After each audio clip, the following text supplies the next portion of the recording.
Sophia never thought that one day her life would be completely turned upside down because of a decision she made 25 years ago. An abandoned child, a promise of unconditional love, an unavoidable tragedy, and a truth that no one could believe. Don't take your eyes off this story because what happens at the end will leave you speechless. Don't forget to like, comment, and subscribe. Sophia stood in front of the adoption agency's doors, gripping a folder tightly as her heart pounded. She had spent 4 years battling the system, enduring endless paperwork, legal procedures, and interviews just for this moment, the chance to become a mother. She stepped into a small office where Mrs. Carter, the adoption caseworker, was waiting. The woman had met with her countless times over the years. Sophia could tell from the look in her eyes that what she was about to hear would not be easy. Sophia, I will be direct with you. You know the biological mother's request. She wanted her son to be placed with a family of the same race. Sophia held her breath. She had already known this. We searched, we reached out, but no one came forward. If you do not adopt him today, he will remain in the system indefinitely. The words hit her like a weight on her chest. Her hands clenched together, her eyes drifting to the wall behind Mrs. Carter's desk. Framed photos of smiling children lined the wall. Children who had found their forever homes, their bright eyes filled with hope. And right now she knew she could not walk away. This boy needed a home. That was the only thing that mattered. Mrs. Carter studied her for a long moment, then nodded. She pulled a file closer, flipped open a page, and slid a photograph across the desk. Meet Daniel. Sophia picked up the photo and her heart clenched. A little boy with messy blonde hair and piercing blue eyes stared back at her. His gaze was sharp-guarded, far too knowing for a child his age.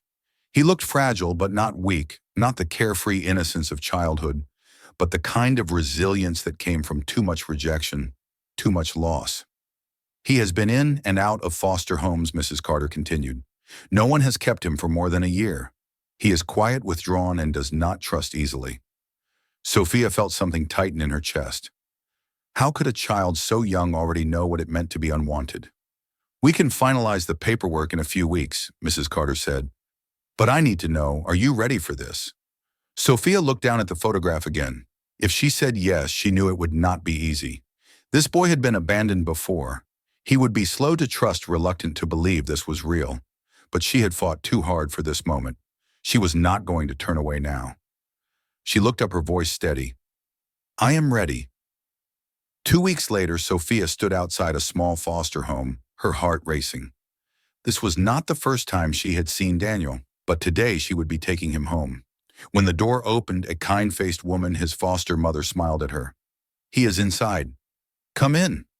Sophia stepped inside, scanning the room until she saw him. Daniel stood in the hallway, clutching a worn-out stuffed rabbit. His small fingers gripped it tightly, his body tense, his blue eyes flickering toward her for only a moment before looking away. Daniel, come say hello to your new mom, the foster mother urged gently. He did not move. He just stood there watching. Sophia slowly crouched to his level. Hi, Daniel, she said softly. I am Sophia. Silence. She did not expect him to trust her immediately. She knew better than that. Instead, she smiled and extended her hand. He looked at it, hesitant. This was it, the moment where he could refuse, run away, or take a step forward. The world seemed to hold its breath. Then slowly, Daniel took a single step toward her. His small hand brushed against hers. Sophia felt her heart swell. The journey ahead would be tough, but as long as he was willing to take even the smallest steps forward, she would never give up on him. The ride home was silent. Daniel sat in the back seat, gripping his stuffed rabbit as if it was the only thing keeping him grounded. Sophia glanced at him in the rearview mirror, but he never met her eyes. She did not try to force a conversation. Instead, she let the quiet settle, allowing him the space he needed. When they arrived at her house, Daniel hesitated at the doorstep. His small body remained stiff, his grip on the rabbit tightening. Sophia crouched beside him, her voice soft and reassuring. This is your home now. He looked up at her, his blue eyes searching her face for something she could not quite define. Fear, uncertainty, maybe even hope. He did not speak, but when she extended her hand once more, he took it. Inside, she showed him around, giving him time to process his new surroundings. His bedroom was simple but welcoming, a bed, with soft blue blankets, shelves lined with books, a small desk by the window. He stood in the doorway, eyes darting around the room before he took a slow step inside. Sophia watched as he ran his fingers over the bookshelf, pausing on one of the storybooks. She walked over, pulling it out. "Would you like me to read this to you tonight?" He hesitated, then gave a barely perceptible nod. That night after dinner, Sophia tucked Daniel into bed, placing the stuffed rabbit beside him. She picked up the book and began reading, her voice gentle, steady, patient. He did not speak, but she noticed the way his fingers clutched the edge of the blanket, as if grounding himself. By the time she reached the end of the story, his eyelids were heavy, his breathing slow and even. Sophia placed the book on the nightstand and whispered, "Good night, Daniel." For a moment there was silence. Then a small voice barely above a whisper responded, "Good night." Sophia smiled to herself as she turned off the light. This was only the beginning. The following weeks were filled with careful steps forward and small victories. Daniel rarely spoke and never initiated conversation, but he listened intently, observing everything around him. He followed Sophia from room to room, keeping his distance, yet always near enough to see her. She never pushed, never forced him into interactions. Instead, she allowed him to take his time. Mornings were quiet but predictable. She would make breakfast, leaving a plate for him at the table. Some days he would eat right away. Others he would wait until she left the kitchen before picking at his food. Evenings were calmer. Sophia continued reading to him every night, and while he never said much, he never refused. One afternoon, she took him to the park. It was a warm, sunny day, the playground filled with children laughing, running, playing. Daniel stood beside her, his small fingers curling around the hem of her sleeve. "Would you like to play?" He shook his head quickly, shrinking back. "That is okay. We can just watch." They sat on a bench together. He did not take his eyes off the children, but his posture remained tense. After a while, a little girl with curly brown hair ran up to them, her bright eyes full of curiosity. "Hi," she said cheerfully. "Do you want to play?" Daniel stiffened his grip, tightening on Sophia's sleeve. Before she could respond, the girl's mother called her back, casting a curious glance at them. Daniel's pale complexion, the unspoken questions, the quiet judgment, but she ignored it. She had learned long ago that family was not defined by appearances. That night, as she tucked Daniel into bed, she noticed him staring at her intently, his blue eyes full of questions he was not yet ready to ask. "Is everything okay?" she asked gently. He hesitated, then clutched his rabbit tighter. "Why do people stare at us?" Sophia exhaled slowly, her heart aching at the question. "Because they do not understand. Some people think families have to look a certain way, but families come in all kinds. What matters is love." Daniel seemed to think about this for a long moment. Then, to her surprise, he asked, "Are you my real mom?" Sophia's breath caught in her throat. She reached out, brushing a strand of hair from his face. "I may not have given birth to you, but I am your mom in every way that matters." He did not respond right away, but after a moment he shifted closer, ever so slightly. It was subtle, almost imperceptible, but Sophia felt it, the first crack in the walls he had built around himself. She leaned down, kissing his forehead softly. "Good night, sweetheart." This time his response came quicker, more certain. "Good night, Mom." As she turned off the light and closed the door behind her, she knew that whatever challenges lay ahead, she would face them all, because Daniel was her son and nothing would ever change that. Years passed and Daniel gradually changed. He no longer withdrew into a corner or clutched his stuffed rabbit whenever he felt anxious.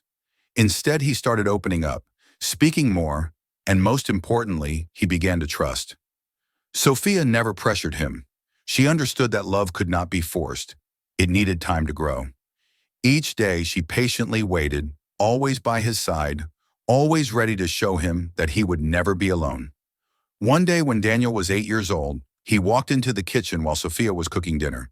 He stood there for a moment, watching her, then suddenly asked, "Did you ever regret adopting me?"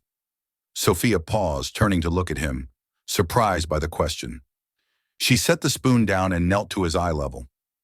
"Never, not even for a second."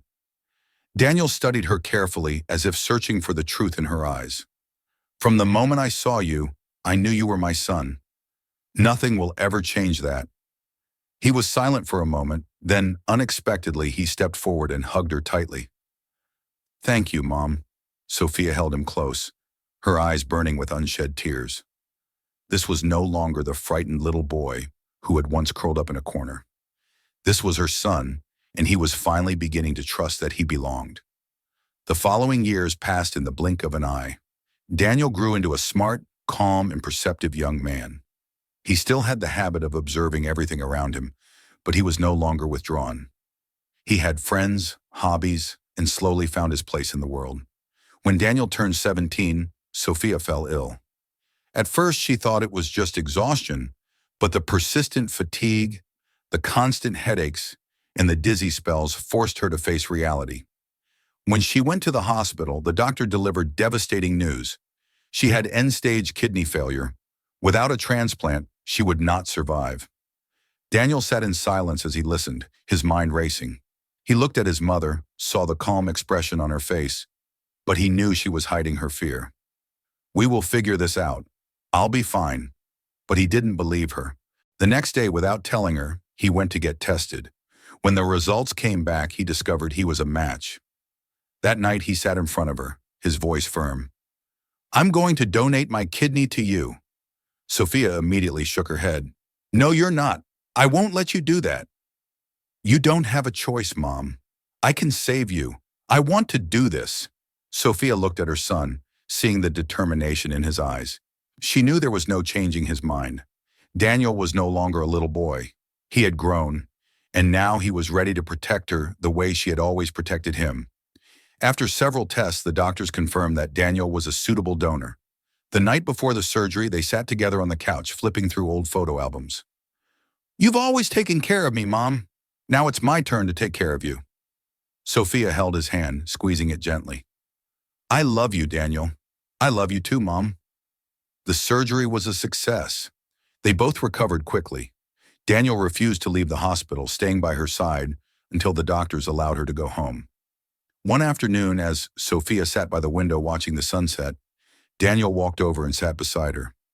"Do you remember the first day I came home?" She smiled and nodded. "That day, I thought you might never trust me, but I was wrong." Daniel was quiet for a moment, then spoke softly.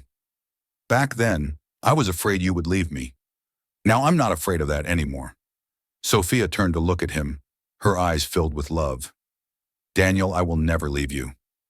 Their story was not perfect, but it was a story of love, trust, and sacrifice. Family is not just about blood. Family is about the people who choose to stand by each other no matter what, through every hardship, every challenge.